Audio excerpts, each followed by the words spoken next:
राज्यातील 100% अनुदानित शाळेतील शिक्षकांना शासनामार्फत वैद्यकीय प्रतिपूर्तीचा सध्या लाभ देण्यात येतो। यापुढे अंशदानित 20% ते 80% अनुदानित शाळेतील सर्व शिक्षकांना वैद्यकीय प्रतिपूर्तीचा लाभ मिळावा यासाठी आरोग्य सेवा आयुक्त यांच्या अध्यक्षतेखाली एक समिती करण्यात येईल, अशी घोषणा सार्वजनिक आरोग्य व कुटुंब कल्याण मंत्री प्रकाश आंबेडकर यांनी केली। राज्यातील विविध शिक्षक संघटना यांच्या सोबत या विषयावर मंत्री आंबेडकर यांची आरोग्य भवन येथे बैठक झाली, त्यावेळी ते बोलत होते। या बैठकीला माजी आमदार कपिल पाटील, आरोग्य सचिव डॉक्टर निपुण विनायक, आरोग्य सेवा आयुक्त डॉक्टर कादंबरी बलकवडे, महात्मा फुले जन आरोग्य योजनेचे मुख्य कार्यकारी अधिकारी अण्णासाहेब चव्हाण, उपमुख्यमंत्री वैद्यकीय सहायता कक्षाचे प्रमुख मंगेश चिवटे, शिक्षक संघटना प्रतिनिधी आदी उपस्थित होते। राज्यातील पोलीस विभाग, विक्रीकर विभाग आणि मुंबई उच्च न्यायालय येथील कर्मचारी आणि त्यांच्या कुटुंबियांसाठी कॅशलेस वैद्यकीय सेवा योजना यशस्वीपणे स्वीकारून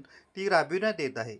याच धर्तीवर ही योजना राज्यातील सर्व शिक्षकांसाठी राबविण्यासंदर्भात नियुक्त समितीने बैठक घेऊन अहवाल देण्याचे निर्देश आरोग्यमंत्री आंबेडकर यांनी दिले। महात्मा फुले जन आरोग्य योजनेअंतर्गत राज्यातील सर्व जनतेला 5 लाखांपर्यंत आरोग्य सेवा लागू करण्यात आल्या आहेत। या योजनेतून 2400 पेक्षा अधिक उपचार हे शासकीय तसेच खासगी रुग्णालयांमार्फत करण्यात येत आहेत। त्याचबरोबर शहरातील मोठे रुग्णालय या योजनेत समावेश करण्याबाबत प्रयत्न सुरू आहेत। त्यामुळे ही योजना शिक्षकांकरता अधिक प्रभावीपणे राबविण्यात येईल, असे आंबेडकर यांनी सांगितले। राज्यातील अवयव दान करताना अवयव मिळणाऱ्या रुग्णांना वैद्यकीय सेवा सुविधांचा लाभ मिळत आहे।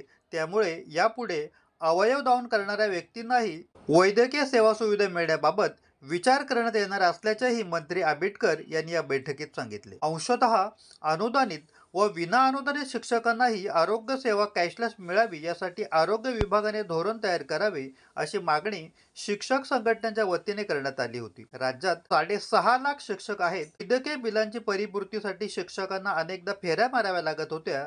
या निर्णयामुळे त्यांना दिलासा मिळणार आहे। अल्पावधीतच लोकप्रिय झालेला भारताचा बुलंद आवाज आपला Bharat channel subscribe, share, like आणि कमेंट्स करायला विसरू नका।